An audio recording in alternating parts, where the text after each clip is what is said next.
Jae'Sean, just from a defensive standpoint, how skilled do you think this team can be just from switching everything 1-5, you and Kenyon and all the other guys? Yeah, I think that it's going to be very effective. We have a lot of guys that are similar heights, which makes switching easier. And we have a lot of guys that are capable to guard multiple positions as well. And, with Seawood and Theis back there and Alp guarding the rim, I think it'll be easier for us to just switch.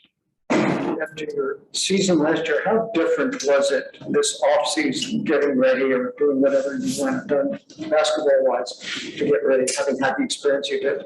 Yeah, well, definitely easier because the gyms were actually open, last year with the COVID. It was hard to get in gyms, especially if you weren't in the NBA facility. So I feel like this year, this is the first really full summer or off season that I had to really work on my game. Coming from overseas, going back to summer league, then having to turn around, go back. This was my first year to actually go back, watch film, dissect, and try to improve. Anything that you learned last year that you needed to work on that you didn't know until you experienced? No, there's a lot I have to learn. Just looking back a few years ago, I thought I knew everything, and there's just so much more that I have to. And I think that you never start learning in this profession if you want to continue to be better. I think the main thing is just the importance of making open shots and how important possessions are. I think that was the takeaway from this season. Surprising at how quickly the coaching staff kind of grew attached to you and made you a starter in your rookie season? So, surprised at how quickly the coaching staff kind of grew attached to you and made you a starter in your rookie season? I wouldn't say I was surprised. I think that I was happy, but I put in the work in, and I feel like every night that they threw me out there, I showed I was more than capable, and that's why I started starting. You came in with a chip on your shoulder because you want to prove who you are. What motivates you now coming into this season? I'm still proving who I am. There's always still doubters. There's always still certain things that you have to prove. I wouldn't even say prove them wrong. It's just proving myself right. And I always say that I want to have a long career in the NBA. And, last year was a great start, but I'm nowhere near where I want to be. This young group, can you sense already, even without camp starting, there's a commitment from your young players to want to get better? Yeah, definitely. I think that everybody's hungry. You talked about, having a lot of young players. They're all ready to prove themselves. And, we have a couple guys who've been, 2-3 years, and they need to prove themselves. And, nothing's really changed in the aspect of how I was answering questions last year. From top to bottom, this is still an organization that's still trying to prove things. And I'm just excited to see what steps we have taken from last year to this year. What's the difference in you today versus 12 months ago? You're on the all-rookie team now. You came in with kind of unknown quantity.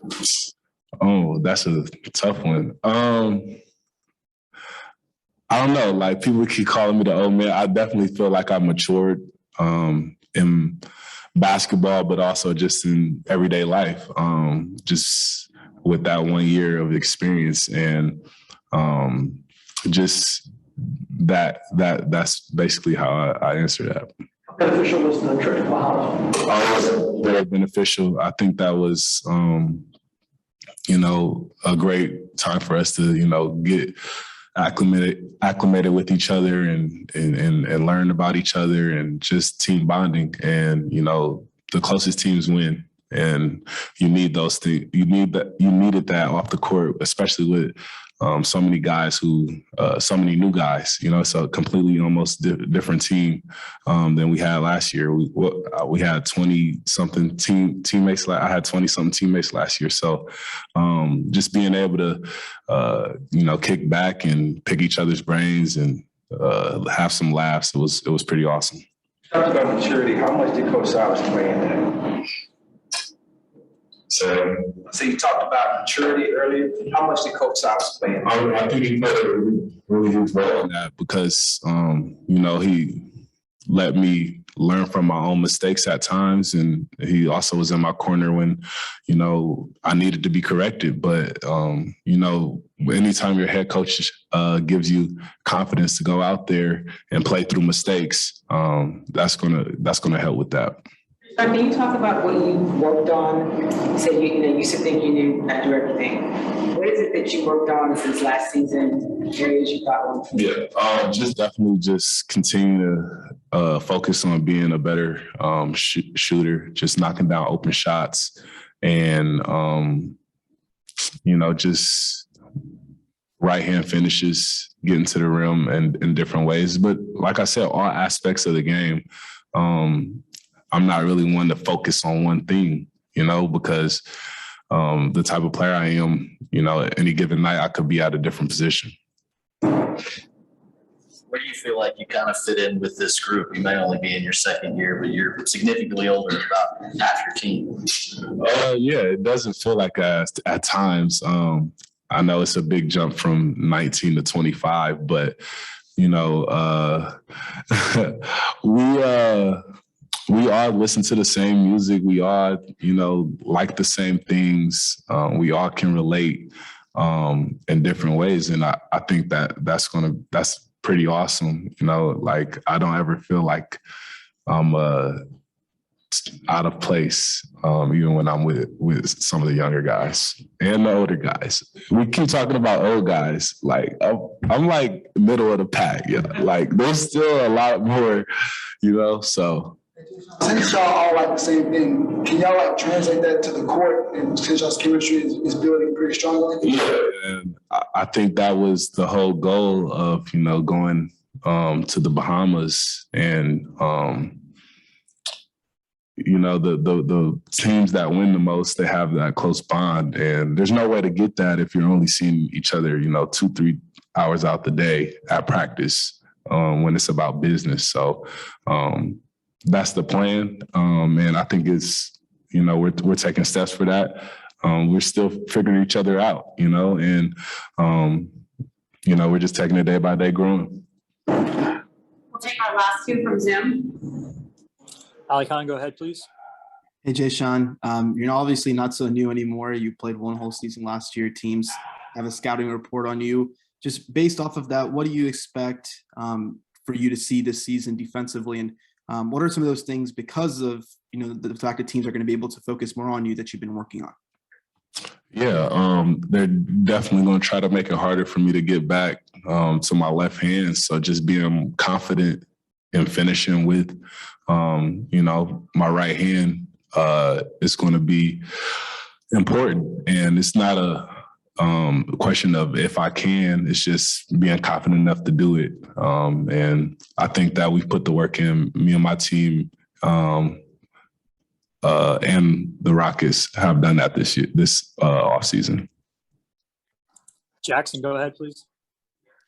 Hey, Jae'Sean. With a lot of players on this team that really pride themselves defensively, you, David, Daniel Theis, what do you think the defensive ceiling is for this group of guys?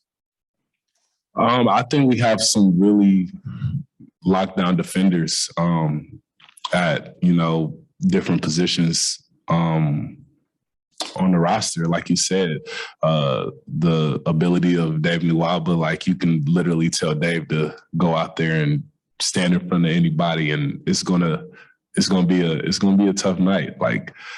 If you ask anybody, he's just going to keep working, and a lot of guys don't like to see that for 4 quarters. And with DT and with DT protecting the basket, I think that's a piece that we were missing at certain times last year, and he just makes us even stronger.